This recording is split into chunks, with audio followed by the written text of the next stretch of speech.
In our previous video, we learned about the basic structural features of our amino acids. Now, again, all our amino acids have the central alpha carbon, but then they share an amine group and a carboxylic acid group, which give us the amino acid name. We also, of course, have this varying R group side chain that will change between each of our 20 different amino acids. Now, when we talked about our amine and our acid groups on our amino acids, we learned that there are ionization reactions that can occur with both of these groups. Right? Our carboxylic acid is acidic and can react and donate that hydrogen as an acid to become our negatively charged conjugate base, carboxylate. So that reaction, of course, is shown right here.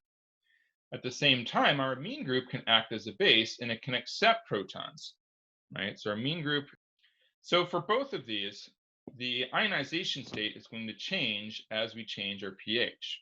For carboxylic acid that's relatively acidic, it will stay protonated at low pH values, but then it will become deprotonated as we move to higher pH values and it reacts as an acid. For our amine, it will be, again, stay protonated through most of the pH range, and then at high pH values, it will become deprotonated and give away that hydrogen, right? That's because it's more basic, so it tends to want to hold on to that proton until we get to those higher pH values. Now, both of these reactions have a lot of different important effects for our biochemistry, right? So it means, of course, that both of these can participate in acid-base reactions. It also means that the charge of our amino acids is actually going to change as we change our pH. Charge, of course, is very important for a lot of intermolecular interactions. So this will have an important effect on the behavior of our amino acids as well. So based on the change in ionization of our amine group and our carboxylic acid group, our amino acids will, again, change their charge as we change our pH. At low pH, our amine group is going to be protonated and positively charged, while our carboxylic acid will also be protonated and will be neutral. So this will result in our overall amino acid being positively charged, and we'll have a cationic form of our amino acid. As we increase the pH, our carboxylic acid will become deprotonated, or react as an acid, which will give it a negative charge as we form our carboxylate conjugate base. Right? So again, think of that carboxylate that forms after we give away our proton there. So as we donate that proton, we'll eventually become negatively charged at higher pH once we also give away the proton from our amine. Between that cation and the anionic form, we have what we call a zwitterionic form, where we're going to have a negatively charged carboxylate and a positively charged amine that will result in a neutral amino acid overall, but one that has both a positive and negative charge. Right? So the term zwitterion just refers to something that has both a positive and a negative charge, but is neutral overall.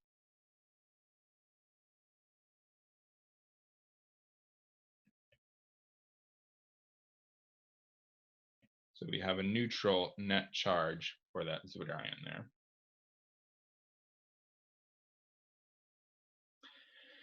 Now, if we look at a titration curve for an amino acid, it will generally look something like this, right? So on our x-axis, we have our strong base that we're adding to titrate our amino acid. Of course, we have the pH here on the y-axis. So we start at very low pH in our most acidic form.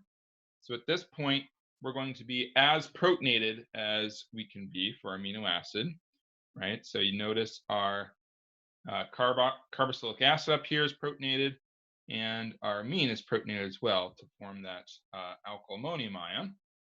And this results in our +1 charge.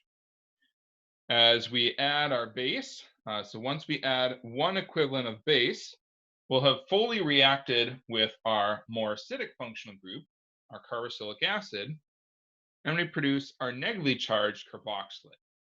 Our negative and our positive charge together give us a net charge of 0, which makes us in that zwitterionic form. As we increase the pH again by adding more of our base, we see another titration event. We deprotonate now all of our amine. We now have that neutral form of our amine. We still have our negative form of our carboxylate, and we get a negative charge overall. Notice we have two different pKa values. These are the pKa's of each of our different ionizable functional groups, right? So this would be the carboxylic acid pKa, and this is the amine pKa.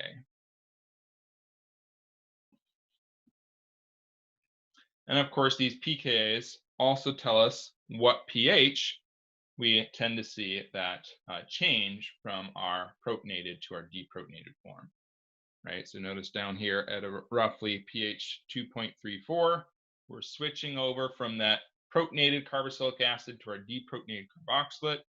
And then up here at 9.6 pH, we're switching from our protonated amine to our deprotonated amine.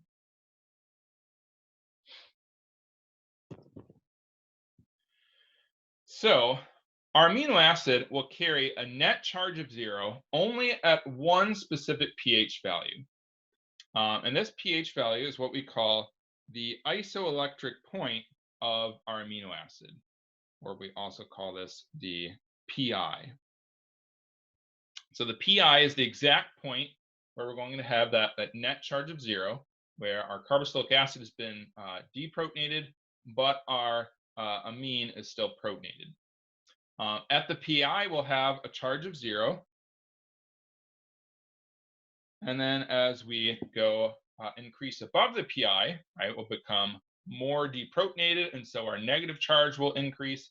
As we go below our pi, we'll get more protonated, and so our positive charge will increase. So charge is only exactly 0 at that pi. Now, of course, this pi is going to be between those two pKa values of our carboxylic acid and our amines, right? Because when one gets protonated, or deprotonated rather, is when we first get that negative charge on our carboxylate to make us zwitterionic overall. And when the other is deprotonated, that then produces our negative charge overall. So it's always going to be between those two pKa values. And so because of that, we can actually calculate our pi by essentially averaging our two pKa values. So the point where our charge is 0, it's going to be exactly between our two pKa's, where we're going from the cationic form to the zwitterionic form, and then from the zwitterionic form to the negative form.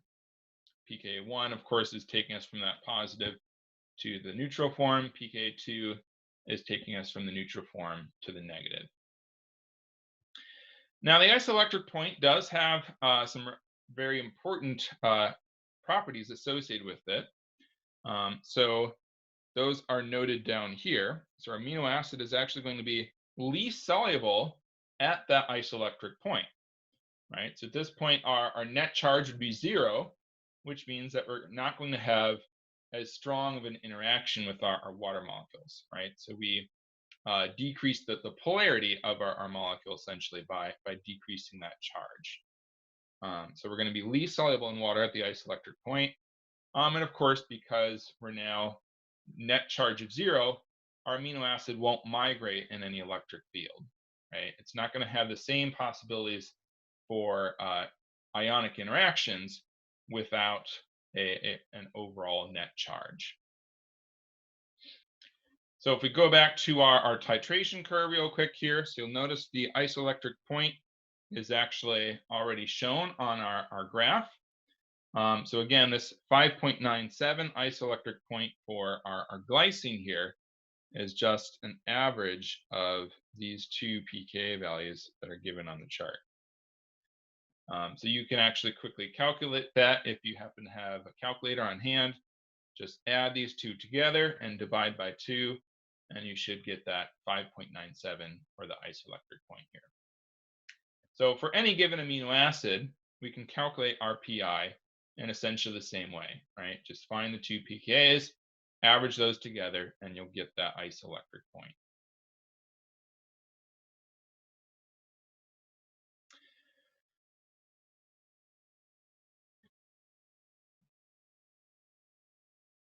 Now, in addition to our ionizable groups influencing the charge of our amino acid, they also, of course, allow our amino acid to act as a buffer, right? So buffers are any combination of a weak acid and its conjugate base. And of course, our amino acids can act as weak acids, right? So they actually have two different pKa's.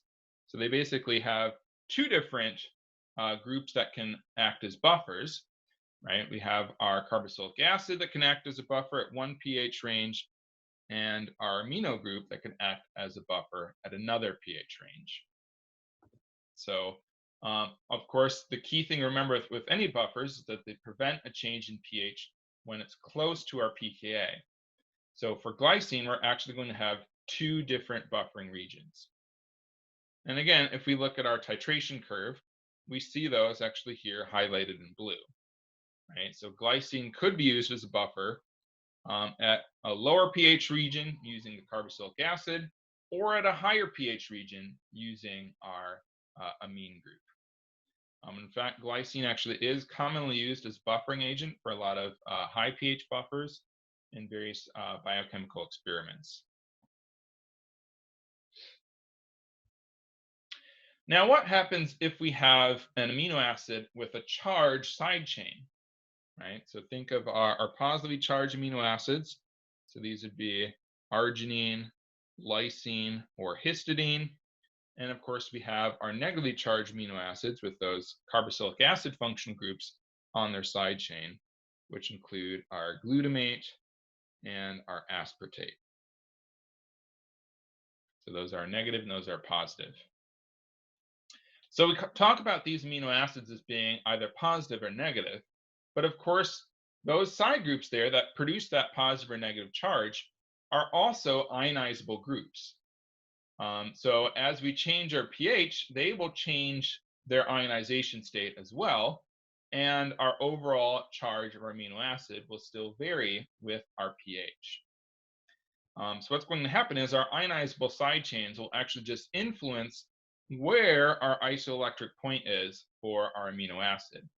So it's going to shift it so that our isoelectric point occurs at low pH for our what we call anionic amino acids, or it will shift it to a higher pH for our cationic positively charged amino acids, right? So when we say positive or negative charge, we're really just referring to the normal charge at pH 7, right? Because as with all of our amino acids, that charge will change as we change our pH. So what we're going to see is much more complex titration curves as we now have a separate ionizable group that we have to account for. So here's what the titration curve looks like for a typical amino acid with an ionizable side chain. So this is histidine here.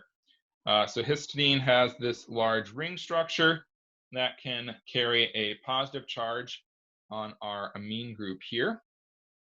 So at low pH, we're going to have a positive charge on this amine, a positive charge on this amine, and of course, our carboxylic acid is still protonated and neutral. So that gives us an overall charge of +2 instead of the +1 that we saw with glycine.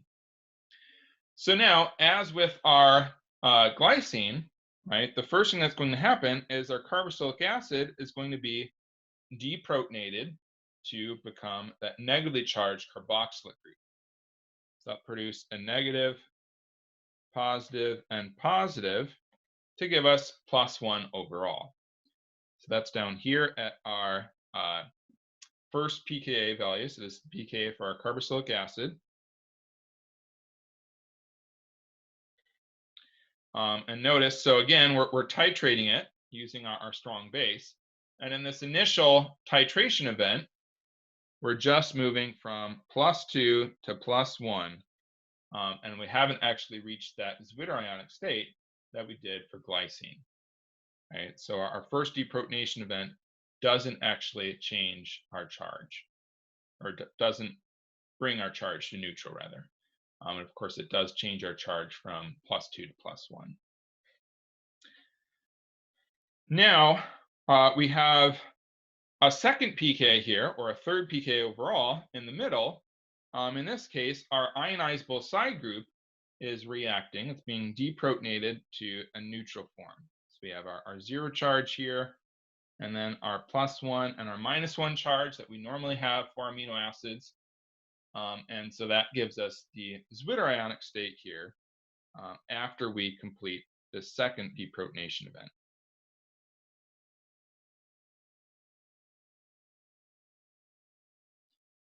So we have our zwitterionic state. And notice this zwitterionic state now is occurring at a higher pH, right? So because of that positively charged side chain, it creates a higher pi, or a higher pH for our zwitterionic state. So again, around pH 7, we're going to be more positively charged, which is what we use in that definition for our positively charged amino acid. And then, of course, our final pKa here is taking our amine group on the amino acid backbone. And we're going from +1 to 0 here. So now we have two 0 charge amine groups. And of course, our negatively charged carboxylate. And we're moving to a -1 charge overall. So we still do see that anionic state at very high pH values. But of course, in our normal pH 7 environment, which we commonly see in our biochemical systems, we will have that positive state for our positively charged amino acid.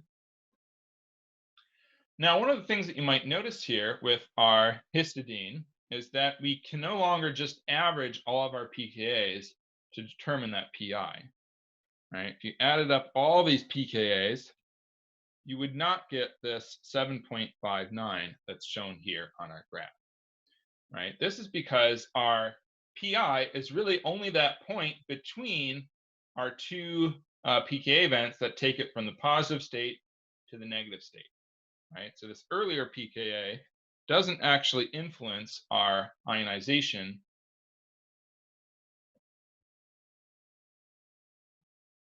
So one of the things that you might notice here as you look at this graph is that our pi, or our zwitterionic state, is no longer just based on averaging all of our pKa values, right? So if you added up all of our pKa's together and tried to average them, you would get something closer to the middle, not up here at our higher pH values. This is, of course, because our initial ionization event, our initial pKa, doesn't actually take us into that zwitterionic state, right? It's really only these two pKa's here that switch us from that positive state to that negative state and determine where our pi is with that neutral net 0 charge state. So if we want to determine the pi for a amino acid with an ionizable side chain, we're going to have to identify which species carries the net 0 charge, right? So that would be this structure right here, where in this case, our side chain is deprotonated, our carboxylic acid is deprotonated, but our amine group still remains protonated. So we first identify which one has that 0 charge, and then we need to identify our two pKa values. One, of course, that deprotonates it to create that zwitterionic state, and the other one that then eliminates that zwitterionic state as it becomes deprotonated. And our pi is actually going to be the average of these two values and not an average of all three of our pKa's. So it's only those two pKa's that determine when our zwitterionic state forms and when our zwitterionic state is eliminated. So we can follow the same logic for any amino acid with an ionizable side chain, right? Identify when it's going to be zwitterionic, and then average the two pKa's that create that zwitterionic state and then eliminate that zwitterionic state. Now, so far, we've always been looking at our ionization of individual amino acids by themselves. Now, of course, in many cases, our amino acids will actually be linked together into our larger protein polymers. So we really have to think about how the ionization is going to be affected by that larger structure. Now, the first impact of forming a protein on our amino acid ionization is that we'll actually lose some of the ionizable groups on our individual amino acids, right? So when we condense our amino acids together, we're going to be reacting between our amine and our carboxylic acid functional groups and forming a non-ionizable amide functional group. So we'll actually lose some of our ionizable groups, but we'll of course still keep some of our ionizable groups as well as any ionizable groups on our side chains. Now, the second impact that we see on our charge in a protein structure is we see that the local chemical environment is going to influence our pKa values for each of our remaining ionizable groups. So we can actually see this just by comparing amino acids to our carboxylic acids and amines. What we see is that for a typical carboxylic acid, such as our acetic acid here, versus our amino acid, we have quite different pKa values. So this is based on the inductive effect of our amine, right? So that amine can actually increase the acidity of our carboxylic acid here so that we have our lower pKa. So our carboxy group in a normal amino acid is much more acidic than in a common carboxylic acid without that amine. And we also see this again with our amines as well, right? So our amine is slightly more acidic at pKa 9.6 compared to a amine that doesn't have that carboxylic attached. So again, that inductive effect of the electronegativity of our nearby groups influences each of our pKa values. We see these same kind of effects in our protein structures as well, right? So the pKas of any individual amino acid are always going to be influenced by the nearby amino acids. So in many cases in proteins, we can have very large shifts in our pKas based on what kind of chemical environments we have nearby. So in this particular enzyme here, notice we have these two glutamates here. So glutamates, of course, have our carboxylic acid groups, which tend to become deprotonated to form negatively charged amino acids. Normally, they have relatively low pKa values as we deprotonate those carboxylic acids to get that negative charge. But in this enzyme, notice that our pKa values are shifted to much, much higher than we would normally expect. So this is based on the nearby environment, right? So of course, one of the factors here that's going to influence this is charge. We don't want to have too many negatively charged amino acids close together or too many like charged amino acids because those charges will repel, right? So in this case, we have three different, what would normally be negatively charged amino acids close together. We don't want those to all become negatively charged at the same time because they'll all be kind of pushing away from each other, and that will destabilize our structure. So that high density of negatively charged amino acids encourages them all to stay in their protonated forms, where of course they would then be zwitterionic or net neutral. Now, the other thing that we see here is we see a network of hydrogen bonding between these different negatively charged amino acids. So notice we have hydrogen bonding between this glutamate and this aspartate here. We have hydrogen bonding between these two glutamates here. And then we also have a hydrogen bond forming between our glutamate and this represented pink here is the substrate, the molecule that binds to our enzyme and is then reacted in our enzyme catalyst. So by staying in our more neutral form, we're able to form these extra hydrogen bonds both to stabilize the interaction between our amino acids and to stabilize the interaction with our binding partner here.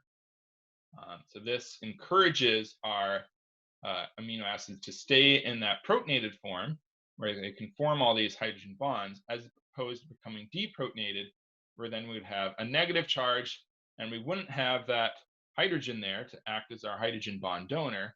And we also would be seeing lots of repulsion between our negatively charged amino acids. So we see that our pKa's are significantly shifted here, and we also see that it directly affects the function of our enzyme, right? So we need this hydrogen bond to form here in order to help stabilize the binding of our partner here in our enzyme, right? If we were to change our glutamate here and make it negatively charged, that would actually decrease the effectiveness of our protein, right? So again, it's very important that we understand the overall ionization of our amino acids and also understand how that ionization can change based on the local chemical environment, because it really does have a huge influence on how our amino acids behave and then how our proteins behave, which of course are built from our amino acids.